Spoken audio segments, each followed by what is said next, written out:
Welcome to the December episode of This Week in Germany, the podcast about German culture, society, and politics. Coming up, we talk about the so-called Chancellor of the Free World, Angela Merkel. We'll be getting festive at Christmas markets. And our resident film reviewer will be talking about television for a change.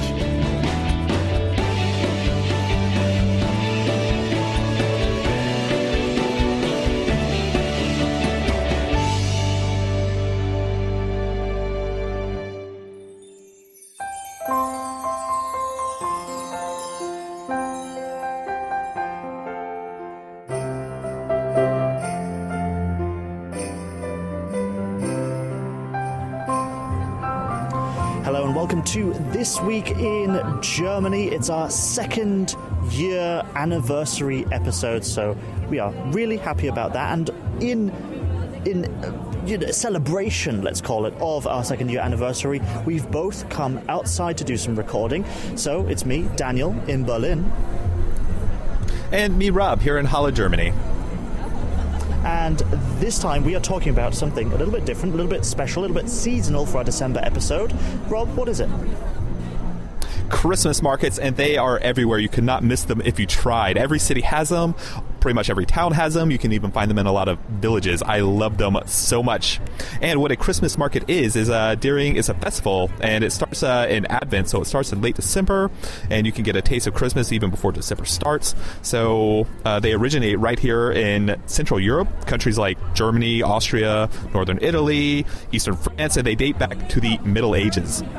Yeah, so what kind of Christmas markets should people visit if they're coming to Germany at this time of year? Oh, well, I could be a little biased and think the Halle Christmas market is pretty nice, but if you want something like huge, then I would say Cologne has a great one, Nuremberg has a really well-known one, and they're just known for massive holiday festivals, and they have pretty much everything. Or you could go to like a really old Christmas market, which is also said to be one of the best ones, which is Dresden, and that one dates back way to the 1400s. What about the nation's capital? What do you think of the Christmas markets in Berlin? Oh man, Berlin is great for Christmas markets. This is a little bit different than some of the other cities. Instead of having like a massive market, they have like 60 different Christmas markets that are scattered around the city, and they're all a little bit different, so you get a really unique feel. So you told us already that you're in Halle, at the Halle Christmas Market. It's a fairly small city, so it's a little bit different than the one I'm at the moment. So maybe you could describe the Halle Market to us. Okay, so I'm at the Halle Christmas Market, and it's not that big, but it's bigger than some of the village ones. It's kind of like a traditional Christmas market. So I'll describe what I can see. In the very center, there is a Weihnachts pyramid, which is a Christmas pyramid, and there are multiple spinning levels, and they're like Christmas characters that stand there. So there's like a three wise men, Santa Claus, nutcrackers, reindeer, things like that. And at the very top, there's a propeller, because in the toy version, there's candles at the bottom, and the heat rises up that makes the propeller turn and the different levels turn. And it's kind of weird to see like a giant life-size version of one of these things. It stands 3 stories tall. And the reason that they have it is at the bar, they sell hot Christmassy drinks. And then over there, they have more models set up. They have like a nativity scene, and then they have something else. It's, a lot of the different Christmas markets have fairy tales depicted, including things like Snow White or Sleeping Beauty, and a lot of German ones that you don't really get in some other countries. And they have a Santa Claus that talk to children, and the kids say what kind of presents they want. And next to that, they have real reindeer that you can pet, so you can actually touch real reindeer. And I think one of my favorite things about all Christmas markets, especially like the Halle one, is great for it. They have tons of delicious food. The smells here are amazing. They have sweet desserts like Baumstreusel and Kreppelsen, to hearty foods like grilled meats, roasted chestnuts, cheese breads, and there's a French fry place that has like 30 different types of sauces to choose from. I'm hungry just thinking about it. I think I'm going to have to go grab something. And my choice tonight is going to be Kartoffelpuffer. What's a Kartoffelpuffer? Yeah, I was just about to ask. You can tell me. It's kind of like a fried hash brown where you get a flour and potato, like chopped up potato, and then you fry it, of course, to make it healthy. And you can put different sauces on it. It's kind of traditional, put applesauce, but I love it with tzatziki. Okay, and while I go over and get one of those, could you tell us a little about your Christmas market experience?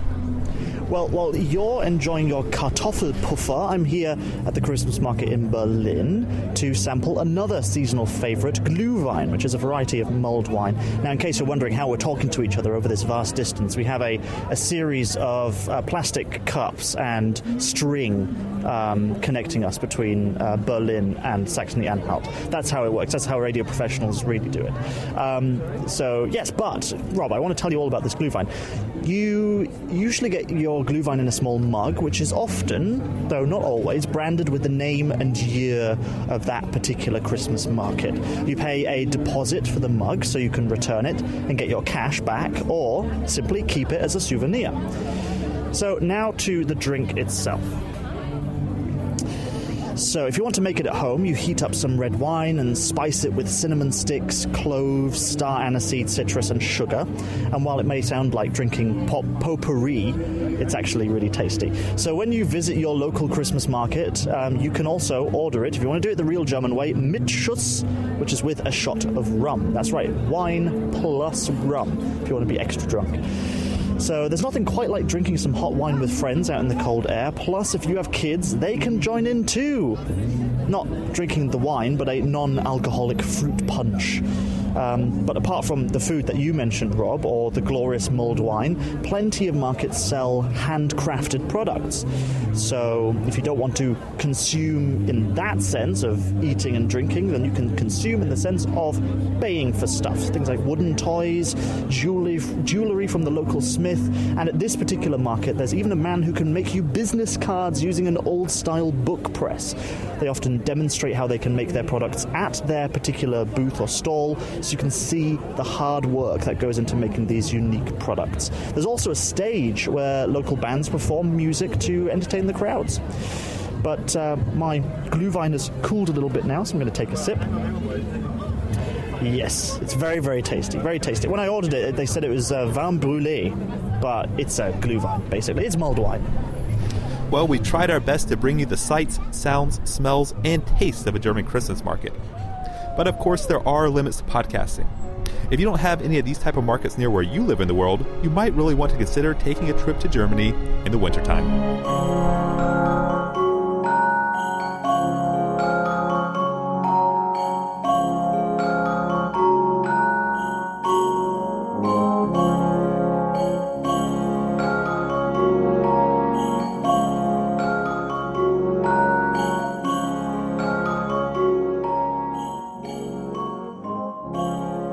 So I'm back in the studio now, and I'm happy to say I'm not even feeling a little bit tipsy from that Glühwein. And I tell you what, that's a danger when you get it mit Schuss. But yeah, you know, it's the time of year when Facebook has these year in review videos. You know, you click something on your profile, it automatically generates a video showing the best bits, supposedly, of 2015. Well, I'm not interested in my friends' years in review. I'm not interested in my year in review because, you know, I don't really post anything really interesting there. But there is someone who has had an amazing year, and that would be a spectacular Facebook year in review. And to talk about it with me here is the journalist Helena Humphrey. Hi there, Daniel. I think you're right when you say some people are cringing slightly when they're posting those year in reviews on Facebook. But I think someone who has had a really interesting year, actually, is the German Chancellor, Angela Merkel. And why is that? Well, I don't know if you've heard, but she's actually just been named 2015's Person of the Year by Time magazine. It's quite prestigious. Last year it was actually the Ebola fighters on the front line in West Africa who received this accolade, so not something to be sniffed at. And the Person of the Year on Time can be for better or for worse. But this year, Time's had a lot of good things to say about Angela Merkel. Why is that? Why is she being given this title, this award, this honour? Yeah, absolutely. It's an important point to make. But I think it's a real trinity of three factors in Angela Merkel's case. Now, the Chancellor has actually been the Chancellor of Germany for 10 years now, so that's momentous in itself. But it's been a particularly interesting year for Angela Merkel because she started the year off with what we could call really the psychodrama over Greece and the potential Grexit and what that would have meant for the European currency, for the euro, which she had to navigate. And in doing so, received a lot of criticism at first, but then this patient, plodding approach to resolve the crisis actually then won some praise, and actually gave rise to the verb in German. They're saying Merkeling, this kind of slow and steady wins the race kind of approach. And the second big test, I think, of course, was the refugee crisis. Now in Germany, we're seeing towards the end of December about 1 million refugees coming into the country.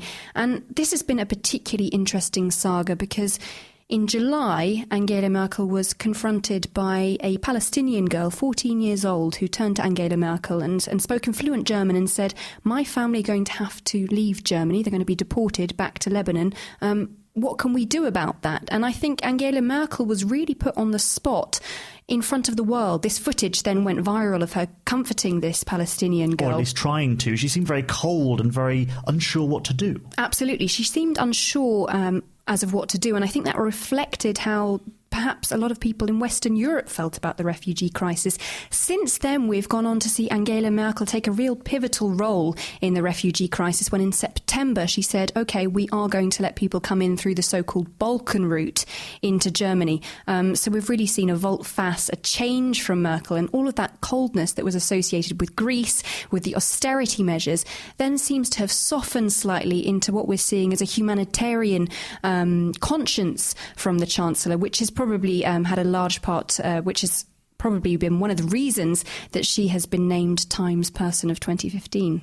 Yeah, and not to forget also that she was pivotal, I should say, in the diplomatic negotiations between Russia and Ukraine as well. She put herself right in the middle. I can remember she did a tour of, she was in Moscow, she was in Kiev, she was in Washington, trying to broker a kind of was it a ceasefire or some kind of primitive peace deal between the two after Russia annexed Crimea? So with this whole Merkeling idea of kind of small baby steps in terms of policies, whatever happened to this? What happened to leading from behind? Now she seems to be leading from the front. Yeah, I think that really remains to be seen whether that was a conscious choice, though. Time magazine calls her the de facto leader of Europe. So I'm not necessarily sure whether Merkel tried to put herself out front, but certainly the combination of factors between Greece, between austerity, between the potential Grexit, the refugee crisis, as well as conflict in Ukraine, has meant that Merkel is one of the most powerful women in the world. Okay, so if she is the Chancellor of the free world, as some people have called her, or even Chancellor of Europe, why is her popularity dropping in Germany? This is a really good question, Daniel, and I think it's so interesting to see some of the reaction after the Time magazine named her Person of 2015, because the right-wing newspaper Die Welt has actually said inside of Germany itself, her policies have been actually not very well received, probably the worst in 10 years, in fact. Her approval rating's down 20 points.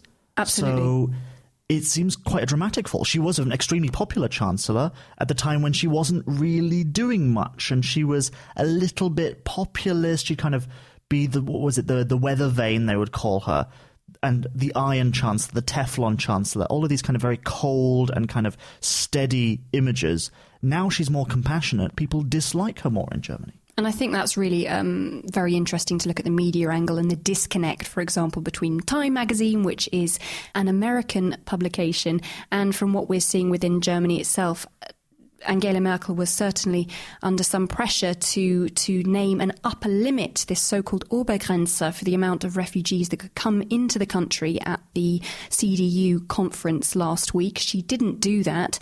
And Bild reports that over 65% of Germans would like to see her do that as well. So certainly quite interesting to see how her popularity is playing out on either side of the Atlantic.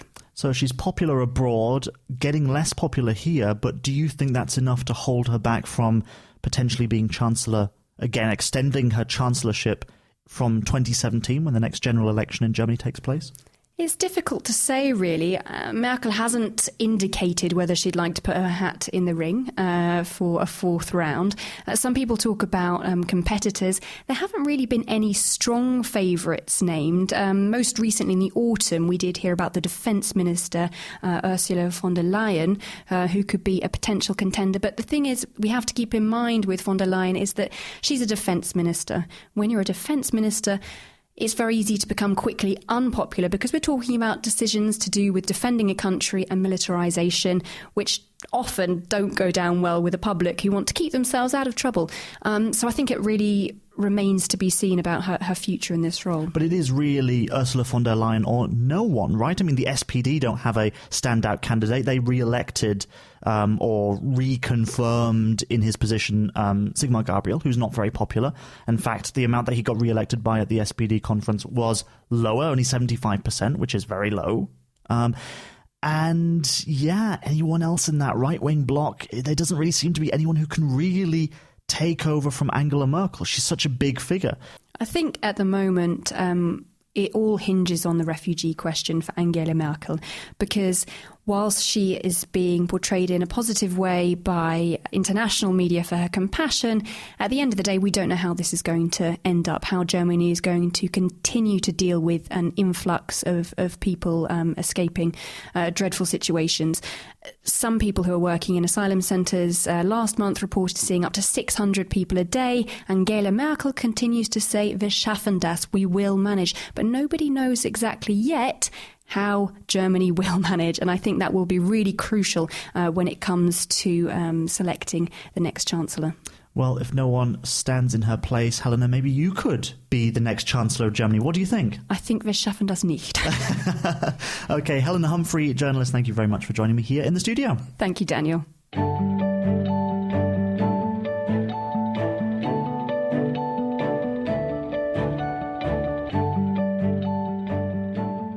And now for the current news in brief. The foreign minister, Frank-Walter Steinmeier, has now threatened other EU member countries with legal actions if they do not pull their expected weight with the number of refugees they should be taking in.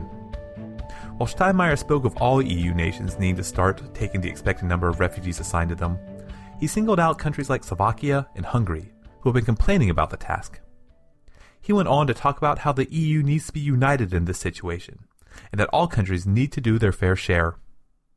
Possible consequences for failing to abide by this EU ruling could possibly mean stricter border regulations for these countries traveling within Europe. Every year, the Society of German Language chooses a Word of the Year. It's usually chosen because of the mark it's made on the country's society and culture. It should come as no surprise that this year's word is the word Flüchtlinge, or refugee. This is a word that seemed to be everywhere in Germany during 2015. The second and third place runner-ups were Je suis Charlie and Grexit. The ban on the highly criticized book, Mein Kampf, written by Adolf Hitler, is about to become public domain after 70 years. The German Association of Teachers are asking to be allowed to use an annotated edition of the book to teach seniors in high school about the problems of political extremism. A prominent German Jewish community leader has spoken out opposing the idea, saying that this anti-Semitic diatribe would be irresponsible to teach to teenagers. Though others are supporting the Teachers Association, with a view that showing such a terrible book could help the youth better understand how to avoid such extremist propaganda. Germany and many other Western countries have decided not to work or cooperate with the Syrian government due to human rights violations. So it came as surprising to some when the newspaper Bild reported that the German intelligence service, the BND, has started working with the Syrian secret police to share information on Islamist extremists. The BND had no comment on specifics, but the defense minister, Ursula von der Leyen, has suggested a limited cooperation may be beneficial to defeat the Islamic State. Helmut Schmidt, one of Germany's greatest former chancellors, recently died at the age of 96. It will be hard to forget such a man who accomplished so much after the end of the Second World War. Though his family wants to help others remember him by changing the name of the Hamburg airport to the Helmut Schmidt Airport starting in 2016. The board of directors and the partners of the airport have already agreed and will be working over the specifics during the next few months. The anti-doping laws in Germany are now in effect. This means that German athletes who test positive for performance-enhancing substances could face prison sentences from this day forward. Under the law, athletes who test positive for performance-enhancing drugs and are found guilty of possession of PEDs can face prison terms for up to 3 years, and those who provided them with the substances can face sentences up to 10 years. Justice Minister Heiko Maas promises that this law will help German sports become cleaner, safer, and more honest. While firearms are not something ordinary in Germany, the demand for less lethal or non-lethal defense products have started being more demanded and in much higher quantities. Items like knives, pepper spray, stun guns, and even imitation pistols have seen a significant rise in popularity in 2015. The German Union police chief said that this demand for safety weapons is a result from people's vague fear of terror attacks, as well as to protect themselves against burglaries and vandalism. And that's all your news in brief for December. Thank you very much, Rob. And now, around about this time in the programme, we often talk about films. We review a German film, but this time we're going to do things a little bit different. We're going to talk about a TV show. So, before we start, let's listen to a clip. Plant the bug, crack the code, hack the system, keep friends close, keep enemies close, eat, sleep, brush pass, read between the lines, dodge bullets, meet new people, become the brush pass master, remember what side you're on, watch your back, become a spy, save the world, no pressure. Deutschland 83 premieres June 17th on Sundance TV. And here to review this TV show with me is our resident film reviewer, Malachi Ray Rempen. So, Malachi, tell us a little bit about what we've watched. Hey, Daniel. We're going to talk about Deutschland 83, or Deutschland 83 in English. It's a German-produced, German-said television show set in a divided Germany in the 80s, produced by RTL, about a double spy from the East who has to go into the West and photograph documents and spy on people and do spy things. Oh, spy things. He has secret cameras and notes hidden in batteries and secret contacts and that sort of thing. So what's interesting about this film, from my standpoint at least, is the... not film. Well, yes, but it's filmic at least. Is the fact that it was co-produced with a US company, Sundance TV, which is owned by AMC, who made Breaking Bad. Yeah, and it premiered on the Sundance Channel in the US before it premiered here in Germany, which is quite noteworthy. But yet it is fully in German. It's not like Narcos, which is half in Spanish, half English. This series is fully in German. Even the Americans speak German in this. Yeah, which is kind of strange. What do you think of it? What do you think of this TV series? I think they could have done better. I think I had high expectations. I thought it was... I heard good things. A lot of good reviews coming out from it. Germans seem to be pretty happy with it in general. So I had pretty high expectations. But I think as far as German historical dramas go, especially in the film arena, they've done a lot better.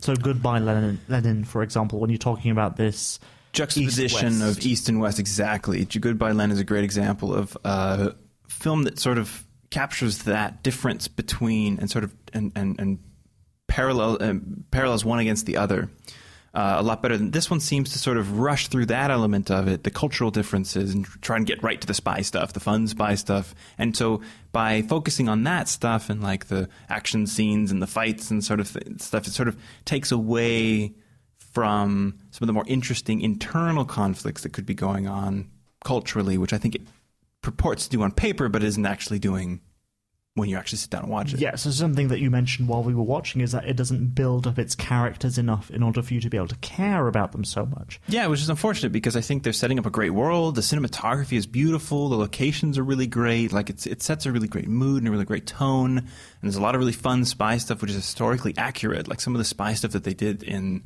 East Germany is wild and not made up in this show. But I think they miss some of that internal, personal, more intimate conflict and character development that could get us really interested in these characters. Instead, they're just sort of like stock spy characters, which is a shame. Bitte reiß dich zusammen und denk mal eine Sekunde nicht nur an dich selbst. Die Amis rollen mit ihren Pershing-2-Raketen in Westdeutschland ein und weißt du, wohin die zielen? Auf dein Zuhause, Martin. Der Kalte Krieg wird immer heißer. Wir sind so dicht dran am Dritten Weltkrieg. Okay, so it feels like it's kind of halfway there to the drama that it should be, and I found it really interesting. So, I mean, I'm not going against what you say because I understand where you're coming from. There's definitely a lot of stuff to criticize there. It feels like some of the characters, especially the female characters, annoyingly are not very 3D. They're kind of flat. But yet there's a lot there to kind of keep you going. There's always a piece of action in every scene in order to keep you engaged.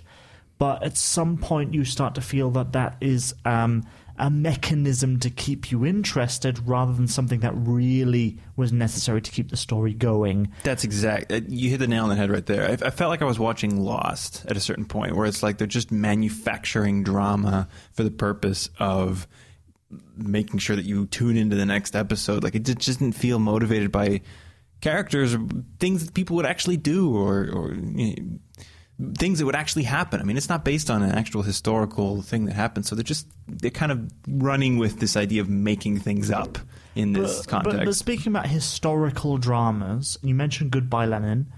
We've talked about Der Untergang and Das Leben der Anderen already in our film reviews. Yep, great films. Great films. And Germany, it goes to show that Germany can make absolutely fantastic masterpieces of films. But it has done very little in terms of films or TV series outside of the historical genre, which have been really of note. So what does Germany need to do, either in TV series or even in films, in order to bring itself forward to move out of this genre? I mean, we've talked about this before. I mean, it'd be really nice to see something a little bit more out of the box, where they were really trying to take on something that was a little riskier narratively, or like a little bit more interesting conceptually, where it wasn't just sort of another re-examination of their checkered historical past. You know, if it was something, a twist on that somehow, or something a little bit more, like another layer added, that's missing in Deutschland 83. And I think there was an opportunity to do that here.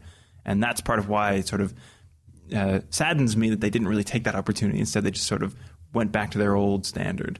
Yeah, but this is the thing. I hope that this co-production with AMC is a sign of the times that Germany is reaching out to other places. That'd be really nice. See, exactly. To see that they're trying for bigger things, that they're attempting, being more ambitious. That would be really nice to see. So, Deutschland 83, a program which is ambitious and which a lot of you will like, but which is still held back a little bit by cliches and needs to go even further in order to reach the kind of level of quality of American dramas that are out there. Agreed. Okay, so Malachi, thank you very much for talking to me all about Deutschland 83, and I will see you again in the next episode of This Week in Germany. Hey, thanks, Daniel. We'll see you next time. And if you'd like to suggest a film for Malachi to review, just go to our website, thisweekingermany.de, where you can find the contact form on there, as well as links to all of our social media, Facebook, Twitter, and so on, thisweekingermany.de.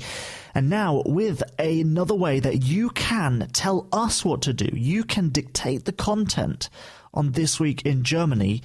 To join me now to explain it all is Olcan Hiller. Hello. Hi. And you are not brand new to the This Week in Germany podcast, but you've not been in front of the microphone before. No, I've usually been behind, making sure all the cogs are greased and running properly, pressing the buttons and making sure it goes out live properly. Very good. But now we have given you the rank of Major General Reporter. Mm-hmm. And you will be reporting for This Week in Germany in the field. Reporting for duty, so to speak. Aha! So what kind of topics will you be looking at? Well, anything that's sort of weird and wonderful about German culture, whether it's the positive or the negative. We're just going to find out what is it that makes Germany unique. And some things bother us, some things we like, and we wonder, why don't we have that back home in our own country? So sort of looking at German culture. And specifically, you're going to be answering questions. Exactly. A new question every month. So if I want to send in a question for you to answer, then how would I do that? Yeah, we'd love to get questions. So, either through email, you can find that on our website, through Twitter, This Week Germany, Facebook, anything, a pigeon, just send us a message and we'll answer it as best as we can. So I'll be on the streets finding out. That's right. thisweekingermany.de. There's a contact form there. You can also find all of our social media links on there too. Send in your questions. Stuff like, why are shops closed on a Sunday in Germany? I mean, that would be an example. Exactly. Something which you're kind of like, well, why is it that way here and not in other places? For better or for worse, it doesn't have to be complaints. It could be just things which you're wondering, why is it like that in Germany? Exactly. It's more the weird and the wonderful, the positives and the negatives. You want to see all of it. You want the full picture. So even when the stores are open, why can't we pay with a Visa card half the time? And things like that. Or why are there bakeries on every corner? So just everything about culture that we don't understand, we need to ask questions and then we can ask them for you. Okay, and your first report, your first investigation will be in January, so I'm looking forward to that. Okay. So am I. Thank you very much for joining me in the studio, and I'll see you in January. See you then. And that brings us to the end of this December episode of This Week in Germany. Remember that you can go to our website, thisweekingermany.de, and look for some of our older podcasts, as well as see some pictures of where we've been and what we've talked about. Yes, and you can also check out that very same website to find out how to contact us. So you can go to the Contact Us page, or you can go to all of our social media, Facebook, Twitter, and everything. It's all on there, thisweekingermany.de. We'll be back in just 1 month with more This Week in Germany.